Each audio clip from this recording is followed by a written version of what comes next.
Hello বন্ধুরা, welcome back to my channel Shiny's blog. তোমরা সবাই কেমন আছো? আশা করছি সবাই ভালো আছো আর আমিও ভালো আছি। তো আজ হচ্ছে সানডে, অফিস ছুটি। আর এই অফিস জয়েন করার পরে এটা হচ্ছে আমার এই বাড়িতে প্রথম সানডে।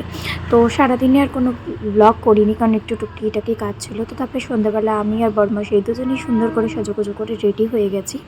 তারপরে বেরিয়ে পড়লাম। যাচ্ছি হচ্ছে, আমরা ভ্যালেন্টাইন্স ডের দিন দুজনেরই অফিস থাকায় কোথাও যেতে পারিনি, তাই আজকে যাচ্ছি হচ্ছে দুজনে মিলে একটু বাজারে কিছু কাজ আছে সেগুলো করবো আর একটা ক্যাফেতে যাব। এখানে নতুনই ওপেন হয়েছে, তাই ও কবে থেকে বলছে নিয়ে যাবে। ফাইনালি আমরা আজকে এলাম। ক্যাফের অ্যাম্বিয়েন্সটা এত সুন্দর ছিল, তোমরা যারা জনাই থেকে থাকো তারা জানবে যে ক্যাফে আরটার অ্যাম্বিয়েন্স খুবই সুন্দর। তারপরে এখানে দুটো স্পেশাল চা নিয়ে নিলাম, মশালা টি। দারুণ ছিল, অসাধারণ খাবার। আর এখানকার মানে ছবি তোলার জায়গা সমস্ত কিছু। তারপরে নিয়েছিলাম গন্ধরাজ মোমো, তারপরে এটা লাভ বার্ডস, একটা কাটলেট, ফ্রেঞ্চ ফ্রাই, এরকম টুকিটাকি স্ন্যাক্স আইটেমই এখানে আর কি পাবে। তারপরে একটু ফটো সেশন চলছিল। পরকে বললাম যে আমাকে কয়েকটি সুন্দর সুন্দর ছবি তুলে দাও, ঘুরতে এসেছি বলে কথা, বিয়ের পরে প্রথম।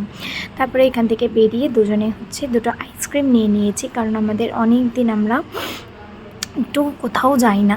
তো দুজনের সেই মনে হচ্ছিলো কি যে আগে যেরকম রিলেশনে থাকাকালীন ঘুরে ঘুরে আইসক্রিম খেতাম, চকলেট খেতাম, সেরকম একটা ফিল আসছিল, বেশ মিস করছিলাম। যাই হোক, তারপরে সুন্দর করে খাওয়া দাওয়া কমপ্লিট করে বাড়ির দিকে চলে গেলাম। আর আজকের কিছু ছবিও তোমাদের সাথে শেয়ার করলাম। তো আজকের ভিডিওটা তোমাদের কেমন লাগলো অবশ্যই কিন্তু কমেন্ট করে জানিও। চলো টাটা, আবার দেখা হচ্ছে নতুন ব্লগে।